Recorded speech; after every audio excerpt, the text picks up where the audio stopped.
like to introduce yourself? My name is Sara Hussain, and I am currently working as a clinical psychologist and school counselor. Before this, I was working as a child psychologist at Turning Point. So, how familiar are you with ADHD and how does it manifest in students?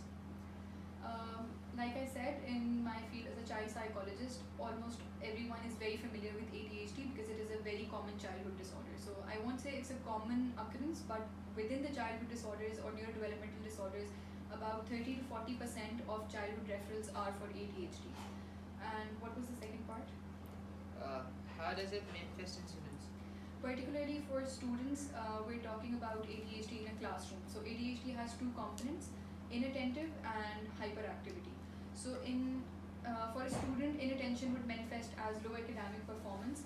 Obviously, when they're very distracted, when they're unable to focus on their lectures, it would show up in a lower academic performance. As for hyperactivity, students are usually unable to follow classroom rules. For example, being seated for a long time, they'll interrupt or intrude on others. So that is the hyperactivity component. What do you believe are some common contributing factors to ADHD in students? So when we talk about contributing factors, there's nothing specific to ADHD students, or we can't say that ADHD in adulthood is different from ADHD in childhood because it's a neurodevelopmental disorder. Even if it manifests in adulthood, there has to be some sort of a history in childhood.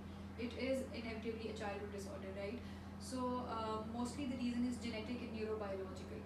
If someone develops ADHD in early childhood, they must have some sort of a predisposition because of their family history. And neurobiological reasons would be that there's some sort of brain damage or brain trauma during delivery, during pregnancy complications. So low birth weight, malnutrition, mostly neurobiological reasons. But yes, how severe the symptoms will be, what kind of a course ADHD will take, that can be determined by their environment. For example, family interaction patterns किस तरह के हैं, how early they received interventions. So that is how environment contributes. In your opinion, are there enough resources for ADHD students in Lahore? Resources, yes, are increasing, but I wouldn't say there are enough resources.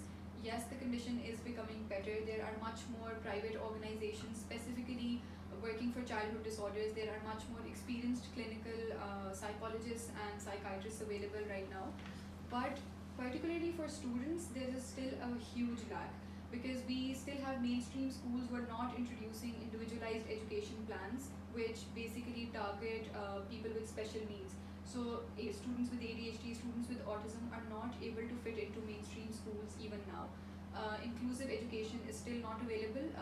I think Beacon House is one of the rarest schools who have introduced special needs assistant and shadow teachers. So they have inclusive education, but again, that is not accessible and that is not affordable for everyone. So we still do lack a lot of resources in terms of education system. But for private clinical practice, yes, the resources are much more available than before. What is the current state of stigma surrounding ADHD and how does it affect the individuals and their family? Even in Pakistan, not just for ADHD, but the stigma surrounding mental health is so harsh that people have a difficulty deciding that their child needs a child psychologist. So they mostly do not refer to a child psychiatrist or a child psychologist in the first place because of that stigma.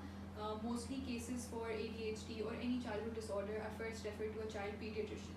So, like you said, what kind of effect it has on that student or that family is that mostly there is a wrong diagnosis or very late diagnosis because people are in denial. Mostly parents are obviously in denial about the fact that their child might need a psychologist. So when they go to a pediatrician, it takes a lot more time. So inevitably the child receives intervention a lot later than they should.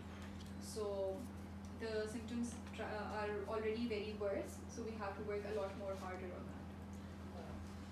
How can educator and parents support with ADHD in academic settings? How can they offer support in academic settings? Yes. Particularly for educators or school systems in general, we need to have shadow teachers or special needs assistants who can observe the child in a school setting and then offer behavioral interventions for them. Other than that, there are very targeted plans which are specific to that student and not the same for the entire classroom. So educators need to focus individually and they need to give individual attention to those students, make sure they're seated closer to them so they have lesser distractions available.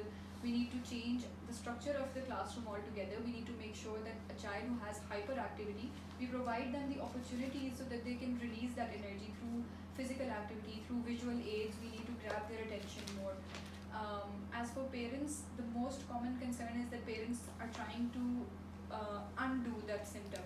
They need to understand that their child is not doing it out of defiance. या वो जानबूझ के बुरा perform नहीं कर रहा. This is something that they know what they have to do, but they don't know how to do it. So they need to offer support and offer reinforcement for their strengths. They need to see what their child can do better, and they need to reinforce that and encourage that in their child. What do you think are the challenges faced by ADHD students, not only academically but also in their relations and stuff? Right. So particularly for any student with ADHD, because of their inattention or because of their distractibility, they're unable to finish off a task that they have started. So, for example, if they're working in a group setting with other peers, they won't be able to follow through with the instructions that someone else is giving because they won't be able to sustain that attention for a long period of time. So inevitably people will get frustrated and they won't be able to develop those same relationships that their counterparts can. Other than that, in academic setting, obviously they'll struggle with academic performance, with developing relationships, with following through with rules. So again, if children decide to play amongst themselves, they have come up with a game, maybe that person is not able to understand the instructions, so they won't be able to develop that relationship, and they get frustrated so easily because they know what they want to do but they get distracted all the time, so that manifests in aggression at times. What are the potential consequences of untreated ADHD in students? Untreated ADHD, like I said before, if early intervention is not given, that means that these symptoms are going to get worse or they're going to continue into adulthood. So what happens is that if it is untreated, the same problems that they're facing in an academic setting, they'll be facing in their occupation as well, or worst case scenario, they won't even be able to continue into an occupational setting. If they cannot retain their attention in a classroom, then they cannot retain a job as well.